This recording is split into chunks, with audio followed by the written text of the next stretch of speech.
KKB kaget bukan main dengan dus-dus mie instan di tangannya. Siasat TNI Polri sukses bikin gerombolan separatis masuk dalam jebakan. Ini yang terjadi. Kelompok kriminal bersenjata KKB masih menebar aksi teror di Papua. Tak hanya kepada aparat TNI Polri, KKB Papua juga menebar teror kepada warga sipil. Dilansir dari laman kemenha.go.id, Menteri Pertahanan RI di Kabinet Kerja saat itu, Ramijat Rikudu, pernah mengungkap tujuan KKB Papua.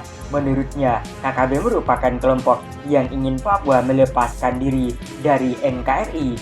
Oleh karena itu, menurutnya, kelompok tersebut sudah bisa disebut sebagai gerakan separatis. KKB sudah menjadi kelompok separatis yang mengancam keutuhan negara, kata dia usai menghadiri ceramah bela negara di Pondok Pesantren Tugu Ireng, Jombang.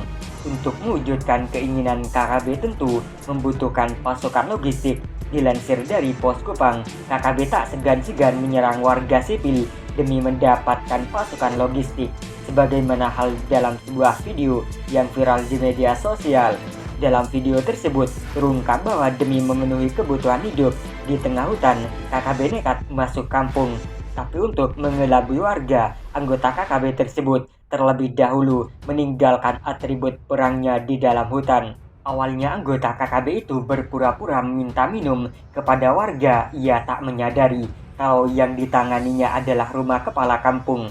Setelah melepas lelah, oknum KKB itu lantas meminta bantuan berupa uang dan bahan makanan kepada kepala kampung. Bantuan itu katanya untuk teman-temannya yang saat ini sedang berjuang di dalam hutan. Mendengar permintaan tersebut, tuan rumah pun meresponnya, namun bukan dengan memberikan bantuan seperti yang diharapkan, sebab saat itu tuan rumah pun sedang dalam kesulitan.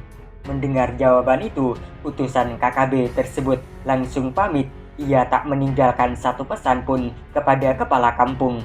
Namun tak lama berselang, dua orang pemuda datang lagi dengan maksud yang sama. Kali ini nadanya tak lagi bersahabat. Berbekal senjata di tangan, mereka mulai melakukan tindakan yang tidak pada tempatnya. Tanpa banyak bicara, mereka langsung melakukan penganiayaan. Kepala kampung itu dihajar babak belur gara-gara tak bisa memenuhi permintaan KKB. Ironisnya, usai melancarkan tindakan kejam tersebut, KKB meninggalkan kepala kampung dengan sederet pesan penting. Pesan itu adalah mereka akan datang lagi untuk mengambil bahan bantuan sebagaimana yang sudah diminta. Tak hanya itu, KKB pun memberikan tenggat waktu paling lama 2 minggu untuk bantuan berupa uang dan bahan makanan. Lantaran berada di bawah tekanan, kepala kampung itu pun tak banyak bicara. Ia hanya mengangguk lesu sembari berharap agar KKB segera meninggalkan zona yang ditempatinya. Selang beberapa jam kemudian, kepala kampung itu menyuruh anak-anak agar mendatangi pos keamanan dan menemui personel TNI Polri. Kiat itu dilakukan dengan hati-hati sehingga tak menimbulkan kecurigaan di kalangan KKB. Bak Gayung bersambut. Tak lama berselang, aparat TNI Polri pun bertandang ke rumah kepala kampung. Akan tetapi, kedatangan tamu kali tanpa seragam militer sebagaimana biasanya. Kepada aparat keamanan itulah kepala kampung mengungkapkan unek-unek tentang perlakuan KKB terhadap dirinya. Bahkan ia juga menuturkan tentang kehadiran anggota KKB muka baru yang tak dikenalnya sama sekali. Mendengar kisah tersebut, TNI Polri pun mengambil alih siasat untuk memenuhi permintaan anggota KKB. Singkat cerita, sehari sebelum tiba waktunya KKB mengambil bantuan yang diminta, sejumlah karung dan dus mie instan telah ditumpuk di depan rumah kepala kampung. Sementara kepala kampung bersama keluarga dan warga lain terpaksa diusingkan ke tempat yang aman.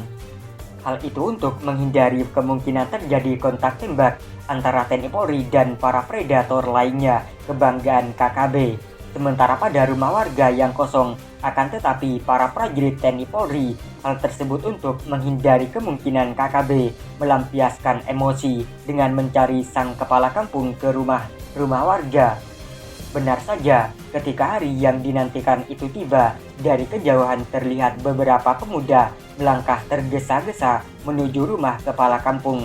Jelas terlihat bahwa para pemuda itu datang untuk mengambil bantuan yang telah diminta beberapa pekan sebelumnya.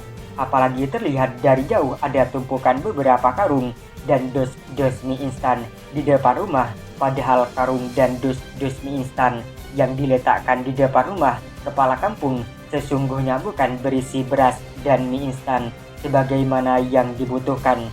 Karung-karung beras dan dus tersebut berisi sampah, hal mana tak diduga oleh kelompok separatis. Dan tatkala karung dan dus-dus itu diangkat, anggota KKB tersebut kaget bukan main. Pasalnya, karung itu terasa ringan, begitu juga dus-dus mie yang menumpuk di tempat itu. Terdorong oleh rasa penasaran, dus-dus itu pun langsung dibuka. Saat melihat bahwa yang ada di dalamnya adalah sampah, para pria tegap itu langsung meradang. Mereka mendobrak pintu kepala kampung dan masuk ke dalam Honai. Sesaat kemudian keluar lagi dan mereka mencari ke rumah tetangga.